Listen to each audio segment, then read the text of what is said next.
అందరికీ నమస్కారం. ఈరోజు కథ తెలుసుకుందాం రండి. వస్తువుల కంటే నమ్మకం గొప్పది. ఒక చిన్న గ్రామం, నిశ్శబ్దమైన వీధులు, సాధారణమైన జీవితం.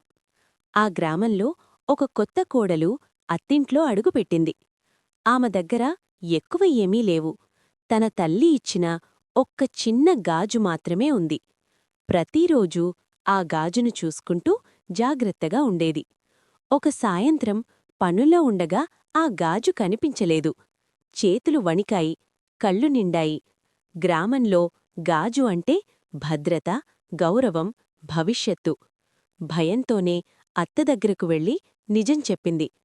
అత్త ఏమీ మాట్లాడ్లేదు. ఆమె ముఖంలో కోపం లేదు. మెల్లగా లోపలికి వెళ్ళి పాత చెక్కపెట్టె తెరిచి తన దగ్గరున్న సాధారణ కుటుంబ ఆభరణం తీసింది.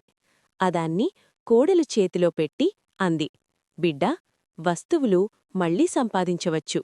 కాని ఈ ఇంట్లో భయం ఉండకూడదు. కోడలు ఆగలేక కన్నీళ్లతో అత్తను గట్టిగా పట్టుకుంది. ఆ రోజు ఆ ఇంట్లో గాజు విలువ కాదు, అత్త నమ్మకమే అసలైన ఆభరణంగా మారింది. ఇలాంటి చిన్న కథల కోసం ఏఆర్ సోల్ ఫ్రేమ్స్ని సబ్స్క్రైబ్ చేయండి. ధన్యవాదాలు.